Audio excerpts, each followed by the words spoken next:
Hello students, good morning. कल तक हमारा फर्स्ट चैप्टर खत्म हो गया था लगभग 8 लेक्चर्स में। आई होप कि आप सभी ने अच्छे से रिवाइज किया होगा। अगर किया होगा तो उस चैप्टर का बेनिफिट होल सिलेबस तक आपको मिलेगा 11th के। मनीष, लेक्चर देखे सभी? पूछू,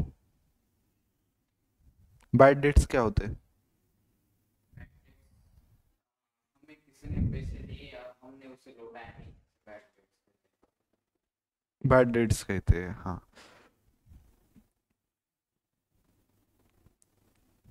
कैपिटल एक्सपेंडिचर यानी कौन सा एक्सपेंडिचर? एग्जाम्पल। हाँ, कौन सा? जो हम कंपनी में पैसे लगाते हैं उसको कैपिटल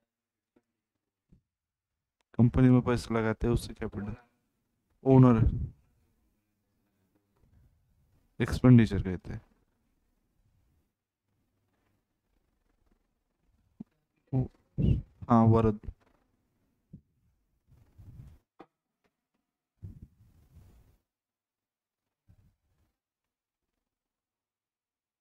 सलील।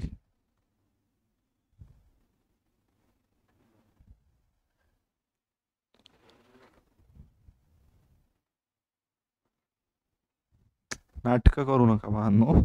कॅपिटल एक्सपेंडिचर म्हणजे काय असते, जे तुम्ही रिवाइज केलं नाही. केलं असतं तुम्हाला समजलं असतं. आपले लेक्चर आतापर्यंतच्या फर्स्ट चॅप्टरचे सगळे युट्यूबर आहेत. तुम्हाला आजही नाही कळालं, तुम्ही परत जाऊन बघू शकता. सो आय होप की तुम्ही उद्यापर्यंत करून येसाल. आणि कसं आहे माहिती आहे का, हे जे तुम्हाला अकाउंट शिकायचे, एक्झामसाठी शिकत असाल आजच कॉमर्स सोडून द्या आणि घरी जा. अशी पर्सनल माझी ॲडवाईस आहे.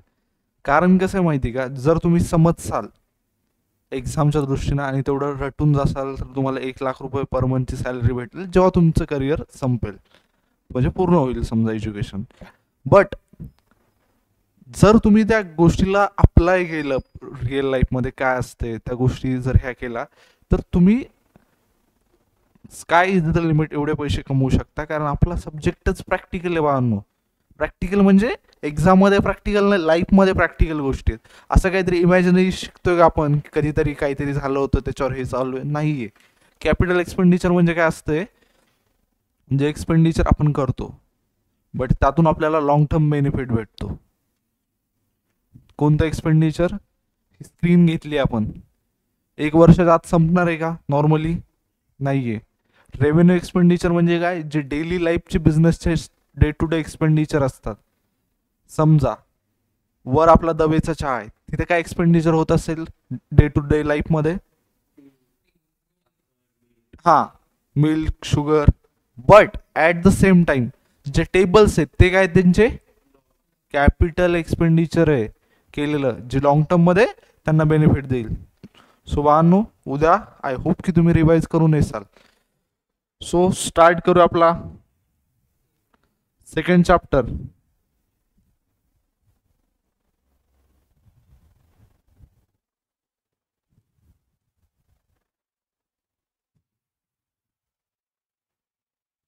काय चॅप्टरचं नाम?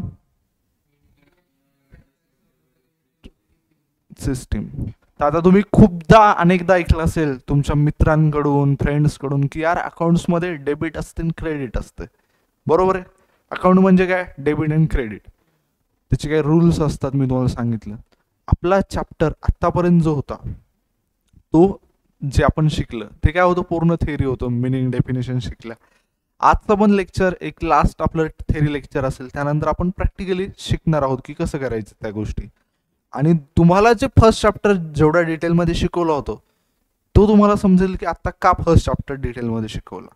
सो बाळांनो, सगळ्यात पहिले आपल्या चॅप्टरचं आता नाव काय, meaning and fundamental of double entry book keeping system. तर कोणतं पण ट्रान्झॅक्शन असू द्या, त्याला काय असतात, 2 इफेक्ट्स असतात. बरोबर आहे. जर मनीष तू मोबाईल घेतला, बरोबर आहे, कितीला घेतला? 17,000 रुपयाला मोबाईल घेतला. तर तुझ्यासोबत 2 इव्हेंट झाल्या, माहिती आहे काय?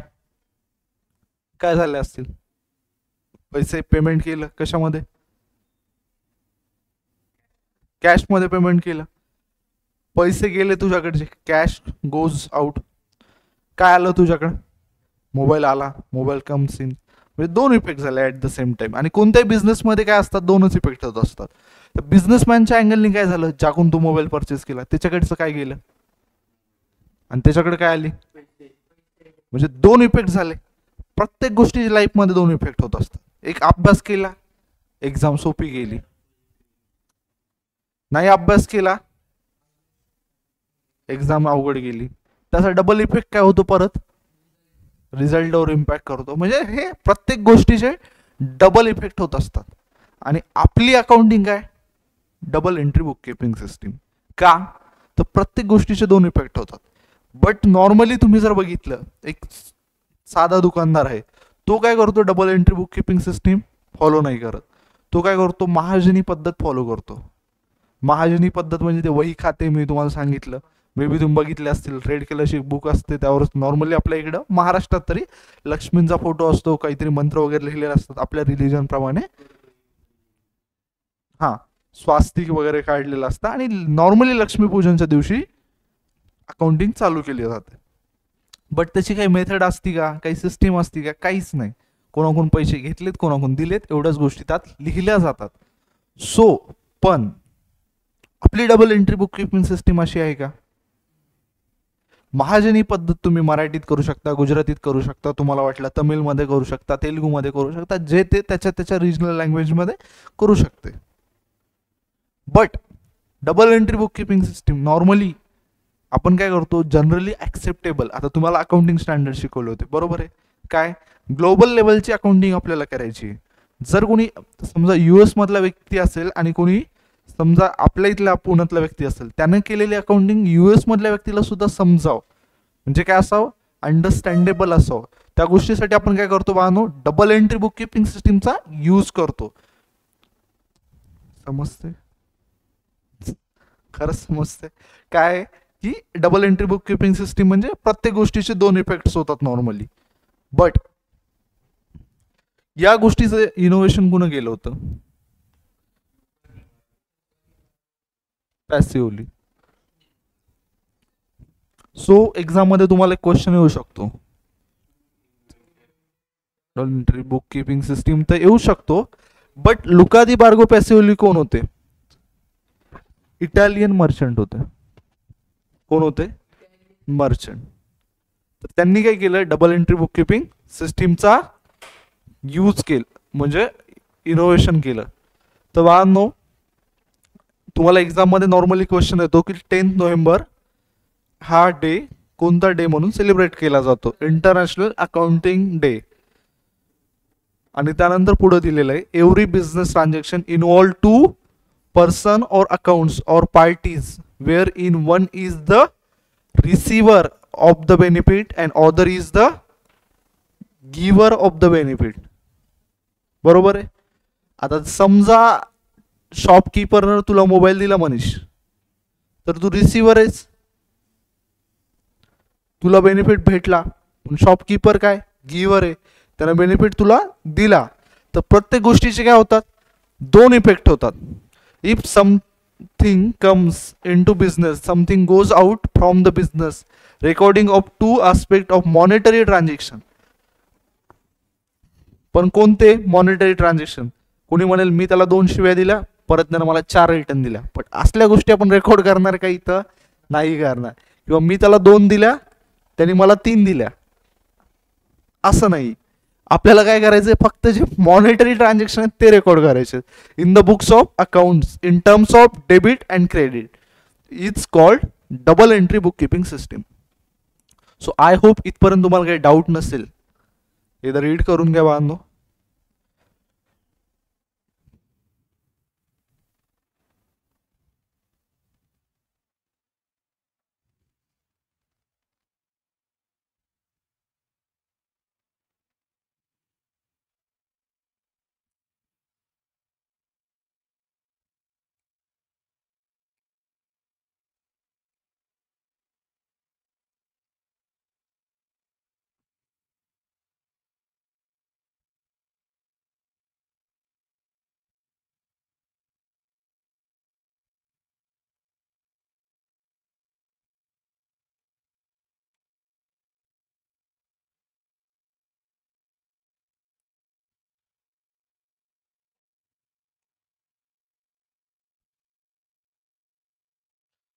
सो इकडे बघा, method of recording accounting information, आपल्याला वेगवेगळ्या मेथड्स दिलेल्या आहेत तिथं. त्यात फर्स्ट मेथड दिलेली इंडियन सिस्टीम, जी मी तुम्हाला सांगितली. कोणती? बही खाता किंवा कीर्द म्हणतात त्याला. आणि नॉर्मली काय असतं, हे महाजनी देशनामा सिस्टीम असती. आणि त्यामध्ये आपण काय करतो, रिजनल लँग्वेज जे आहेत आपल्या इंडियन लँग्वेज, कोणत्या? मराठी, हिंदी, उर्दू, गुजराती, यामध्ये ते रेकॉर्ड केलतो. ही मेथड कोणती सायंटिफिक मेथड आहे का? नाहीये. काही सायंटिफिक नसते. काय असतं याच्यात? ज्याला जसं वाटलं ते तसं ट्रान्झॅक्शन करत आहे. इवन एखाद्या व्यक्तीने लिहिलेलं दुसऱ्या मराठी वाचणाऱ्याला सुद्धा लक्षात येईल असं पण नसतं. तू नॉर्मली बघितलं तर, कधी बघितले का? बघितलंच असेल ना कधी, बघितले की नाही कधी? नोटबुक जी असती त्यावर जे लिहितात, असल्या लँग्वेज मध्ये असं अक्षर काढून लिहितात की ते दुसऱ्याला पण काही नाही समजणार नॉर्मली. हा, तर त्यानंतर काय, इंग्लिश सिस्टीम आहे. त्यामध्ये दिलेले दोन systems, single entry, double entry. पण जी वर होती आपली इंडियन सिस्टीम, तुम्हाला काय वाटते ती कोण फॉलो करत असेल? रिलायन्स, मुकेश अंबानी, कोण करत असेल? गावातले सावकार. आणखी आणखी दुसरे? बाहेर टपरीवाला, नोटबुकवाला, स्टेशनरी. नॉर्मली जे जे छोटे छोटे शॉप्स आहेत ते काय करतात? नॉर्मल फॉलो करतात, ज्यांचं ट्रान्झॅक्शन जास्त नाही आहेत. बट त्यानंतर पुढे दोन मेथड आल्या, आणि आपल्यासाठी तर सगळ्यात महत्वाची कोणती? Double entry book keeping system. का महत्वाची? धिस सगळ्यात पहिले बघूया सिंगल एंट्री सिस्टीम काय. This system of accounting records only cash book personal account. It is unscientific method and also known as incomplete recording system because it changed with convenience of the business for recording transaction. This system of accounting does not provide accurate information about financial position of the business and it is suitable for small business. ही पण काय असते? Single entry accounting system असते. थोडं थोडं काहीतरी record करायचं का म्हणून रेकॉर्ड करतात, पूर्ण करत नाहीत, म्हणून त्याला काय म्हणतात? इनकम्प्लीट अकाउंटिंग सिस्टीम पण म्हणतात.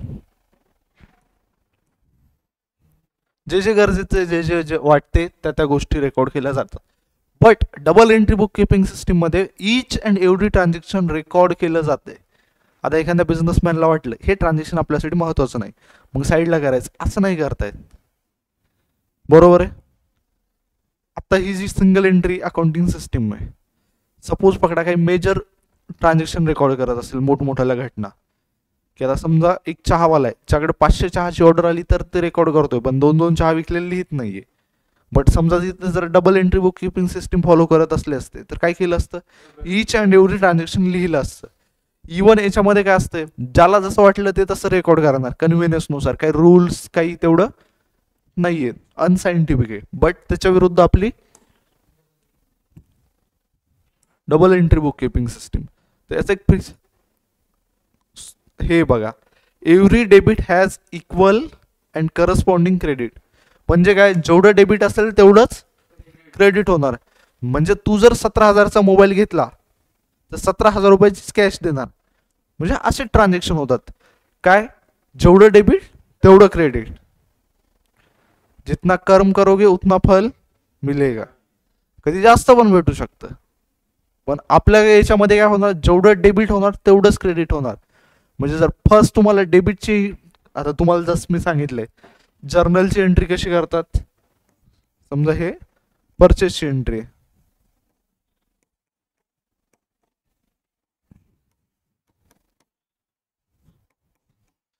इथे जर 3,000 असेल तर नॉर्मल गोष्ट काय, खाली किती असणार? 3,000. So every debit has equal and corresponding credit of the same amount is the basic principle of double entry book keeping system. त्यानंतर पुढे काय दिले? Double entry system is the most scientific method of recording all business transactions in the books of accounts. Under this system, double or twofold effects of each transaction is recorded. According to double entry bookkeeping system, one account is debited, another account is credited with equal. समजलं?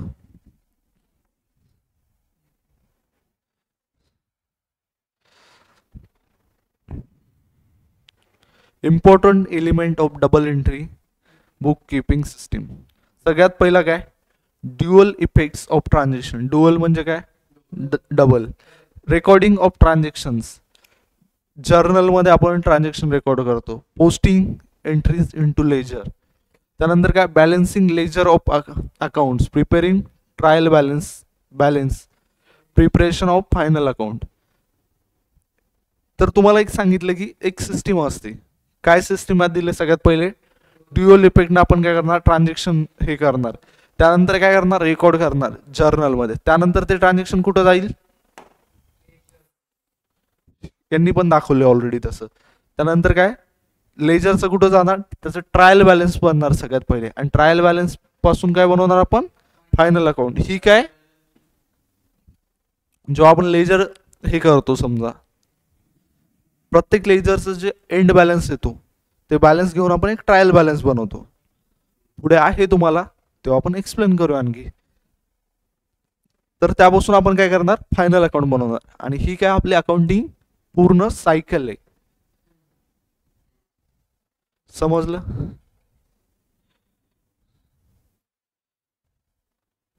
So हे तुम्ही read करू शकता. सगळ्यात पहिले, principle of double entry book keeping system. In every business transaction there must be minimum two effects, debit and credit. Two accounts means one is receiver of the benefit, other is giver of the benefit. If one account is debited, other account must be credited. Every business has a equal and corresponding credit of the same amount. म्हणजे काय, इक्वलच होणार जर तुम्ही करत असाल तर. Definition काय दिली आहे, double entry book keeping system, every business transaction has two fold effects and that it affect two accounts in opposite direction. Opposite direction म्हणजे काय, इफेक्ट करणार म्हणजे पहिलं जर डेबिट होणार तर दुसरं काय होणार, क्रेडिट. म्हणजे अपोजिट डायरेक्शनला. If a complete record is made of each such transaction it would be necessary to debit one account and credit another account. It is recording of twofold effect of every transaction that has given rise to term double entry bookkeeping system. सोपं आहे, simple आहे. त्यानंतर पुढं काय दिलंय, advantage of double entry bookkeeping system. सगळ्यात पहिलं काय, कम्प्लीट रेकॉर्ड आहे, ॲक्युरेसी आहे. त्यानंतर काय, बिझनेस रिझल्ट आहे. पुढं काय दिले, कॉमन ॲक्सेप्टन्स. म्हणजे मी तुम्हाला अगोदर सांगितलं, जर बुक्स ऑफ अकाउंट समजा एखाद्या चहावाल्यानं आपल्या इंडियन सिस्टीमनुसार मराठी रेकॉर्ड केलेले असतील, गव्हर्नमेंट ऑथोराइज म्हणजे गव्हर्नमेंट ॲक्सेप्ट करेल का त्याला, किंवा कोणतं बँकेत गेले बा हे नाही मी लिहिलंय थोडं बघा याच्यावर माझं तुम्हाला कळेल प्रॉफिट लॉस किती आहे. सो करेल का, ह्या गोष्टी होतील का, नाहीच होणार. बिझनेस रिझल्ट कळेल की नाही, ॲक्युरेट बिझनेस रिझल्ट कशामुळे कळेल तुम्हाला, double entry book keeping system. बरोबर आहे. त्यानंतर ॲक्युरेसी असेल तर ट्रान्झॅक्शनमध्ये अरिथमॅटिकल का, तर ईच ट्रान्झॅक्शनचे डबल इफेक्ट होत आहेत. त्यानंतर काय, कम्प्लीट रेकॉर्ड आहे. काय, all business transaction are recorded. This method is scientific and record both aspect of each transaction. दोन्ही इफेक्ट काय करणार आपण, रेकॉर्ड करणार. बानो एवढं रीड करा. इन केस तुम्हाला काही समजलं नसेल तर घेऊया.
आय होप की तुमचं झालं असेल. झालंय का? त्यानंतर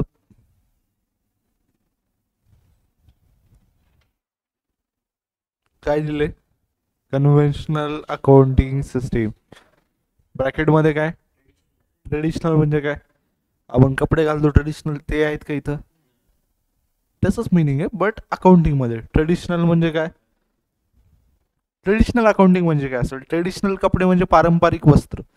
तसं ट्रेडिशनल अकाउंटिंग म्हणजे काय असेल? Indian system of accounting. ही काय? Conventional accounting. सो जी आपली मेथड आहे इंडियन सिस्टीम, त्यालाच काय म्हणतात? Conventional accounting system is based on practicability. म्हणजे काय? आपण काय म्हणतो लाईफमध्ये काय असायला पाहिजे माणसाने? प्रॅक्टिकल. का? म्हणजे आता एक चहावाला आहे, उगाच तो काय करतोय, 2 अकाउंटंट हायर केलेत, डबल एंट्रीनं बनवतोय सिस्टीम, बट तसं इन्कमच नाहीये त्या अकाउंटंटला सॅलरी देणं एवढं. तर काही गरज आहे का रिकामे उद्योग करायची? नाहीये ना. सो म्हणून ते काय करणार? इंडियन अकाउंटिंग सिस्टीम फॉलो करणार. Accounting convention means rules which by common agreement are used in accounting. However, there is no clear information of rules between concept and convention. काही क्लिअर गोष्टी आहेत का कन्व्हेन्शनल रूल कन्सेप्ट मध्ये? काहीच नाहीयेत. जसे वाटले तसे जनरली ऍक्सेप्टेबल गोष्टी, म्हणून ते फॉलो करणार. This system does not follow double entry book keeping system. It is incomplete system of recording business transaction.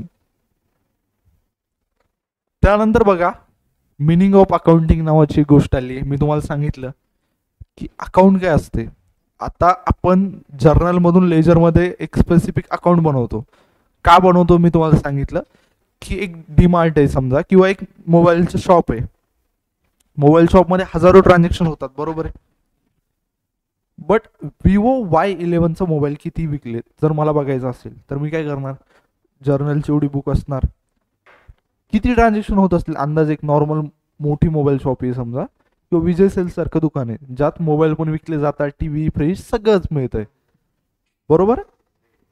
But त्यामध्ये डेली किती ट्रान्झॅक्शन होत असतील? ऑल ओव्हर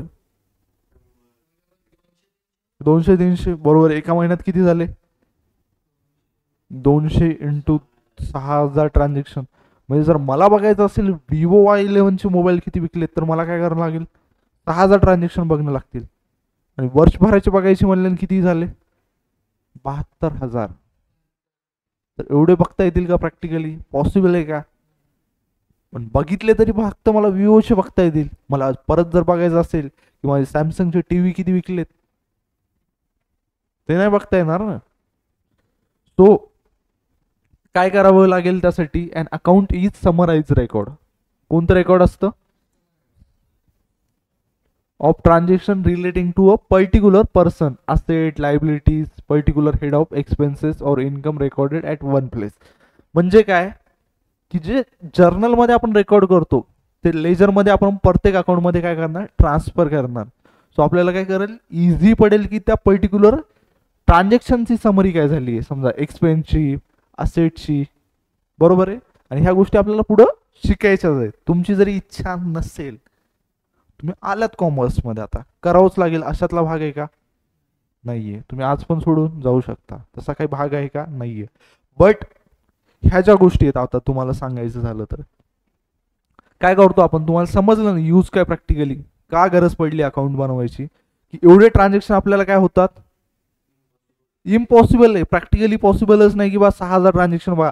ठीक आहे 6000 बघू, 72,000. आणि तेच जर 5 वर्षाची बघायची म्हणले तर जागेवर एक व्यक्ती जाईल. इथं काय दिले? In day to day business activities large number of transaction take place. It affects several accounts, and at the end of the certain period of time, it is necessary for businessman to balance accounts to find out information like total capital, total liabilities, asset, total income, total expenses, etc. of the business. म्हणजे फक्त विवोचे mobile किती विकले त्यातून किती profit झालाय, ओप्पोचे किती विकले त्यातून किती प्रॉफिट झालाय.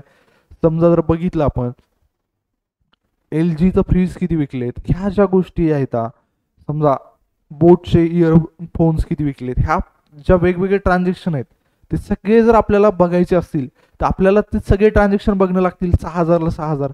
बट ते बघायचे का आपल्याला नाही, आपल्याला पर्टिक्युलर एक अकाउंट बघायचे. सो आपण काय बनवणार त्यासाठी अकाउंट्स बनवणार. त्यात काय असणार समराइज रेकॉर्ड असणार relating to a particular person, asset, liabilities, particular head of the business, income, records at one place. So एवढी गोष्ट तुम्हाला समजली. परत एक दिले खाली JR बाटली boy. An account is summarized record of transaction affecting one person, one kind of property or one class of gain or loss. An account is a ledger record in a summarized form. मी तुम्हाला काय बोललो, accounts कुठं बनवतो लेजरमध्ये. Account is a ledger record in a summarise form of all transactions that have taken place with the particular person or thing specified. Carter's यांनी ही definition दिलेली आहे. त्यानंतर आपण बघणार आहोत क्लासिफिकेशन ऑफ अकाउंट्स.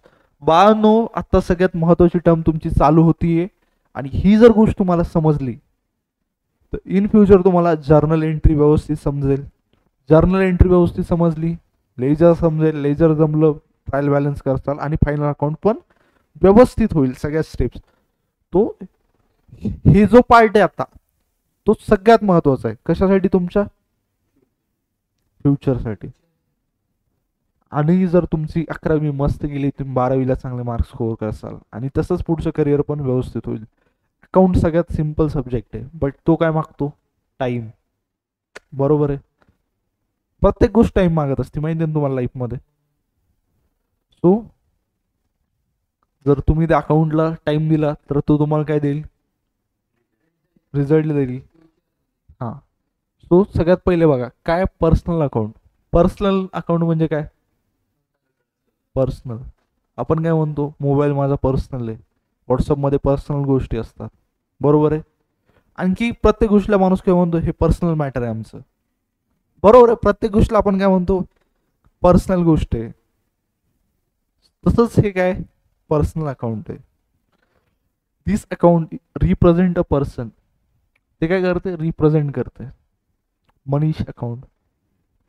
त्यानंतर काय? Group of person, students with whom business deals. These accounts are classified into following 3 categories. पहिले काय? Natural person. नॅचरल पर्सन मध्ये काय येणार? Accounts relating to individual human beings. Varad, Salil, Manish, Rajesh, Sumit, Sushma. पण याच्या समोर काय? अकाउंट आहे प्रत्येकाच्या. Sushma account, Rajesh account, Sumit account, Vaibhav account. हे काय सगळे नॅचरल. काय म्हणले? हा.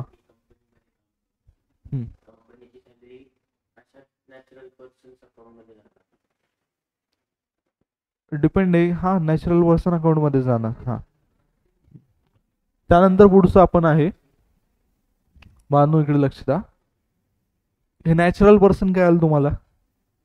त्यानंतर एक असते आर्टिफिशियल पर्सन. आर्टिफिशियल पर्सन म्हणजे काय? जो पर्सन रिअल मध्ये एक्झिस्ट करतो का? SBI तुमच्या घरी आलती कधी चहा पाणी प्यायला?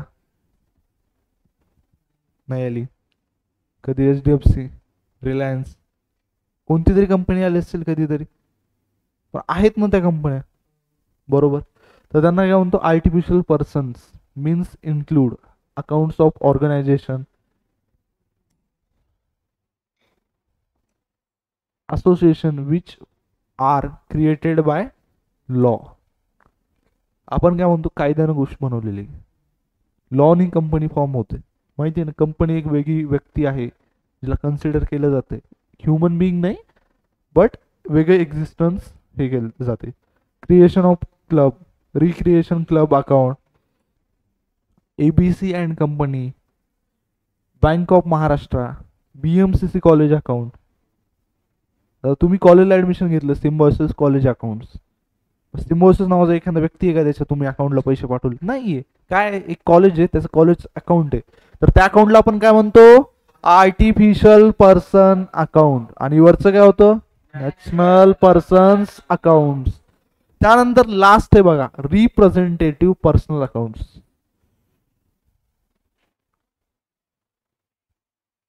त्यानंतर पुढचं काय? Representative personal account. त्यामध्ये सगळ्यात पहिले काय येईल बाळांनो? This account represent a certain person or group of the person in the business dealing. Accounts related to outstanding and prepaid items are called as representative personal account. I hope की मी तुम्हाला outstanding आणि prepaid सांगितले की नाही? Prepaid मी तुम्हाला सांगितलं, जसं आपण प्रत्येक महिन्याचा रेंट देत असतो, समजा पुढच्या महिन्याच्या 5 तारखेला, बरोबर आहे. At the end of the year, कधी इयर होते आपलं एंड? हां, 1 मार्चला. वा, काय काय?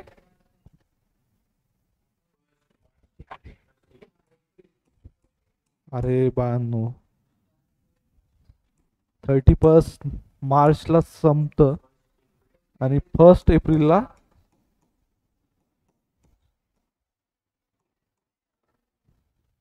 स्टार्ट होतं आणि एंड कधी होतं? हां, सो 31 मार्चच्या दिवशी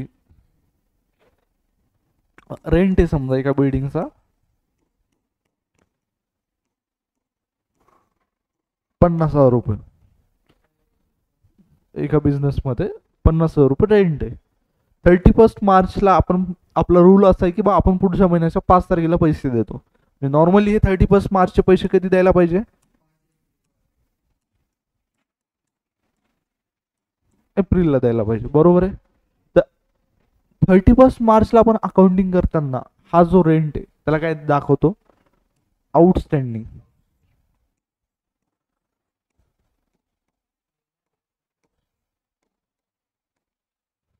आउटस्टँडिंग म्हणजे आउटस्टँडिंग परफॉर्मन्स असं काय नाही बरं इथं. आउटस्टँडिंग म्हणजे काय? जी गोष्ट द्यायची होती बट काय दिलेली नाहीये, बट देणार आहोत, त्याला काय म्हणतो? रेंट असू शकते, सॅलरी असू शकते, आणखी काय असू शकते? कमिशन, वेजेस, अशा गोष्टी काय येतात आउटस्टँडिंग मध्ये. Outstanding advertisement expenses, outstanding electricity bill. Electricity bill कधी पे करतो आपण? यूज केल्यानंतर. बट त्या उलट असं कोणी म्हणू शकते का? नाही, माझं मोबाईलचं रिचार्ज आउटस्टँडिंग आहे, असते का? काय असते? प्रीपेड. अगोदर तुम्ही पैसे देणार, नंतर त्याचं काय होणार? तुम्हाला यूज करता येणार, बरोबर आहे. आणि तर त्याला काय म्हणतो? आउटस्टँडिंग, सॉरी, त्याला काय म्हणतो? Prepaid expenses.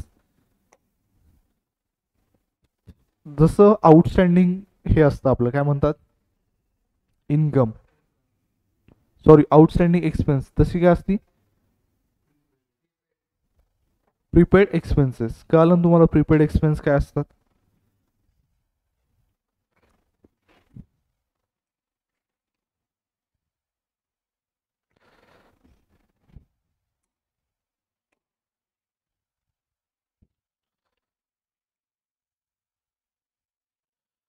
जसे प्रीपेड एक्सपेन्स असतात तसंच काय असते? प्रीपेड इन्कम असते, बट त्याला काय म्हणतात? Income received in advance. काय म्हणतात? Income received in advance. तसंच सोबत काय असते? जशी इन्कम रिसिव्ड इन ॲडव्हान्स आहे त्याच्या अपोजिटमध्ये काय असेल? Income accrued but not received. त्याला काय म्हणतात? ॲक्रूड इन्कम म्हणतात. म्हणजे इन्कम झाली आहे, मी तुम्हाला काय म्हणलो? ॲक्रुअल प्रिन्सिपल फॉलो करतो आपण. आज इन्कम झाली आहे बट काय पैसे लगेच नाही भेटले, बरोबर आहे. त्याला कोणती म्हणतात? ॲक्रूड इन्कम. आउटस्टँडिंग आणि प्रीपेड हा वर्ड कुठे येतो? एक्सपेन्ससाठी. आणि इन्कमसाठी काय असते? इन्कम रिसिव्ड इन ॲडव्हान्स आणि ॲक्रूड इन्कम. हे कोणते आहेत? Representative personal account. त्यानंतर बाळांनो इन पर्सनल अकाउंट आहेत. सगळ्यात पहिलं काय रिअल अकाउंट.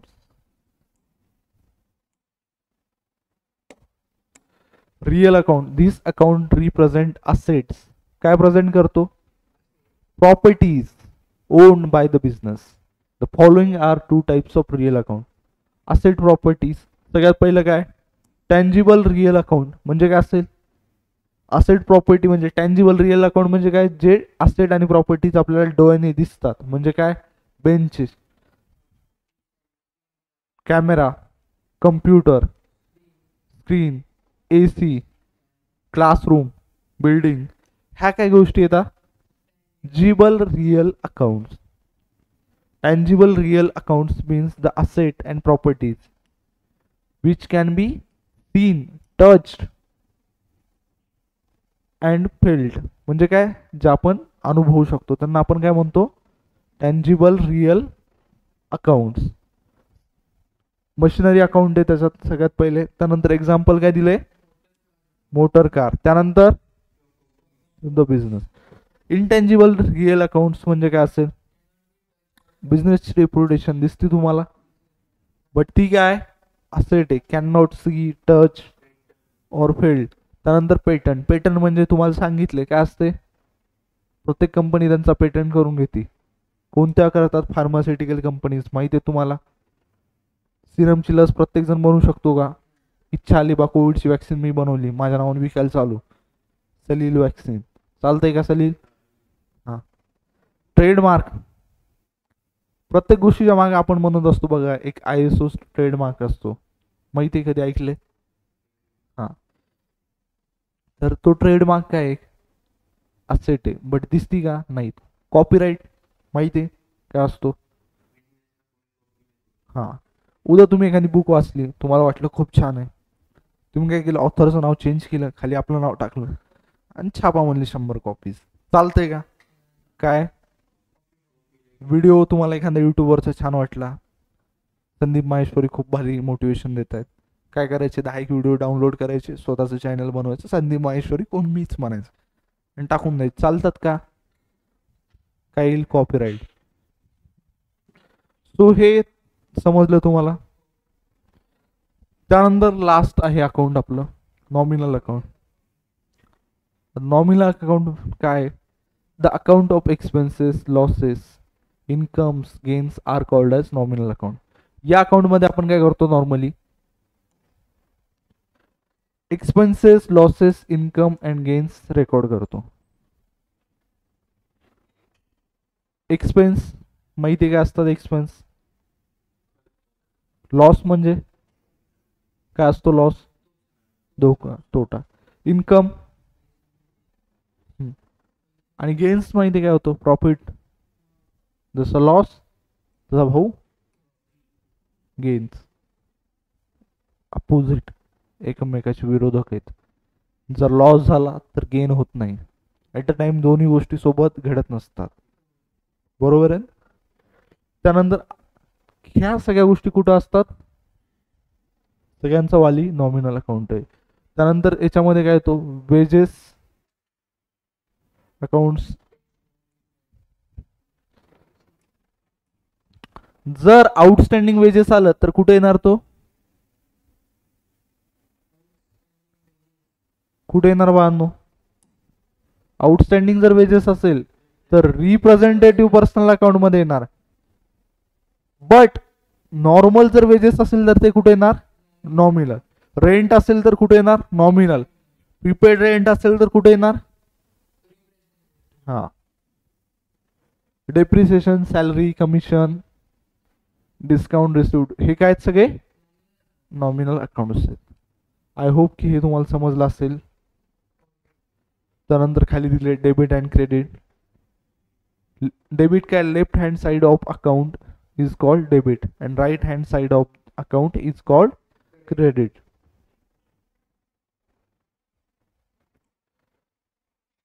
तर बाळांनो मी तुम्हाला अकाउंटचा एक फॉर्मॅट सांगितलं होतं खूप दिवसाखाली परत सांगूया आपण. म्हणजे हे काय एक्झॅक्ट फॉर्मॅट नाही आहे, पण टी शेप फॉर्मॅट आहे. तर इकडे बघा, राईट हँड साईड कोणती आहे माझी? इकडेची. तर इथं असं क्रेडिट असतो आणि इकडं डेबिट असतो. तर हीच गोष्ट आपल्याला दिलेली आहे. समजलं? त्यानंतर तुम्हाला एक हे करायचंय, तुम्हाला गोष्ट समजली की नाही ही बघायची आपल्याला. काही क्वेश्चन करायला लागतील ना. हम्म.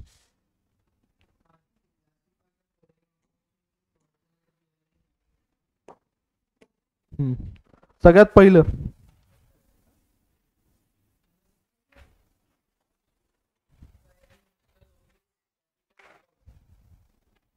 कोणतं अकाउंट असेल हे रोहित? म्हणजे पर्सनल, रिअल, नॉमिनल. पर्सनल, बरोबर. त्यानंतर लूज टूल्स माहित आहे तुम्हाला काय असतात?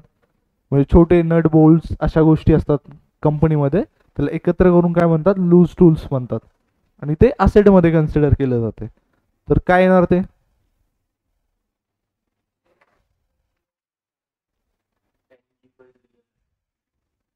एवढंच सांगायचं फक्त. त्यानंतर ड्रॉइंग्स माहिती आहे तुम्हाला काय असते?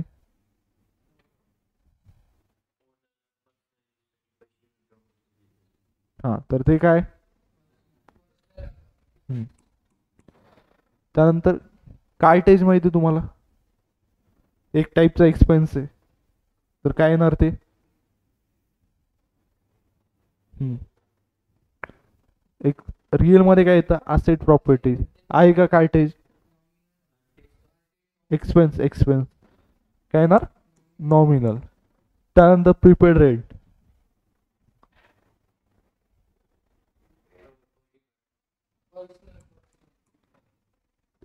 Patent,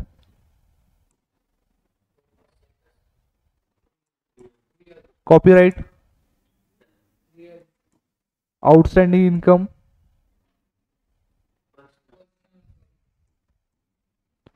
prepaid expense, commission received.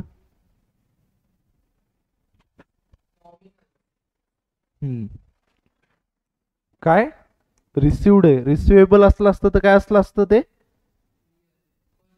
हा. फ्रेट काय आहेत माहिती आहे तुम्हाला? एक एक्सपेन्स असतो. सन्ड्री इन्कम म्हणजे, सन्ड्री म्हणजे काय? आपल्याला भेटलेली जी इन्कम असते वेगवेगळ्या टाईपला, त्याला एकत्र सन्ड्री म्हणतो आपण. इन्कम कशात येते? सन्ड्री इन्कम म्हणजे वेगवेगळ्या टाईपमध्ये भेटलेली इन्कम एकत्र केली तर त्याला काय म्हणणार? नॉमिनल. बाळांनो, income and gains, profit and loss कशात रेकॉर्ड केला जातो? प्लांट अँड मशिनरी,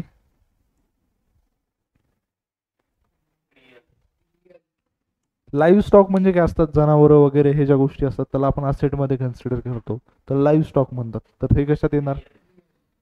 राधिकाचं अकाउंट कोणतं आहे? Good distributed as a free sample, याला दुसरा ॲडव्हर्टाइजमेंट हा पण शब्द आहे, तो एक टाईपचा एक्सपेन्स असतो. तर कुठं घेणार?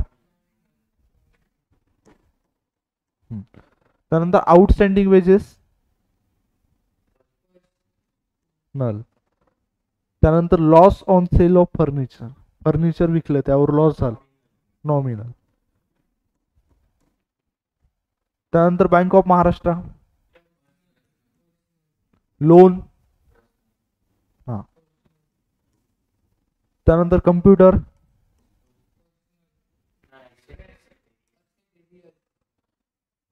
Legal expense,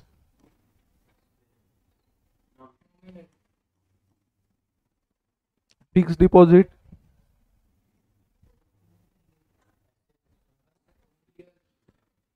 income receivable. Receivable and received दोन गोष्टीत फरक आहे. रिसिवेबल म्हणजे मिळणार आहे, मिळणार आहे ती गोष्ट. हा, तसं टाईप मध्ये आहे. सो त्याला काय करणार? ऑडिट फीस, जसे आपले बाकीचे एक्सपेंडिचर असतात तसे अकाउंटिंग फीस जशी असते तशी एक फीस असते. तर काय येणार ते? ट्रेडमार्क,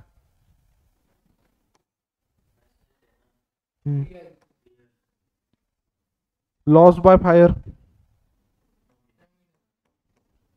त्यानंतर मोटार कार, इन्कम टॅक्स बघा पर्सनल मध्ये असतो कारण ते पर्सन पर्टिक्युलर देतो, बट जीएसटी कशात येणार मग? Nominal.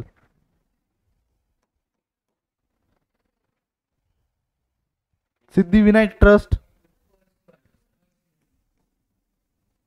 Office equipment, stock of stationery, Indian railway, income received in advance,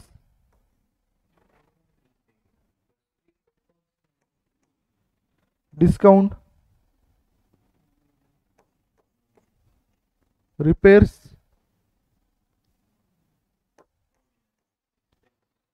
dividend on investment, का रिअल बाय काय म्हणला, कसं personal by dividend on investment काय आहे? हा मग कशा दे.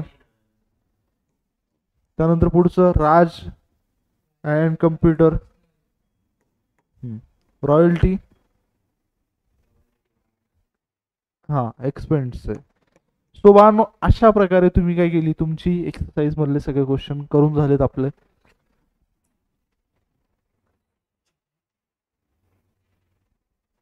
या पर्टिक्युलर टॉपिकचे जो आज आपण कंप्लीट केला.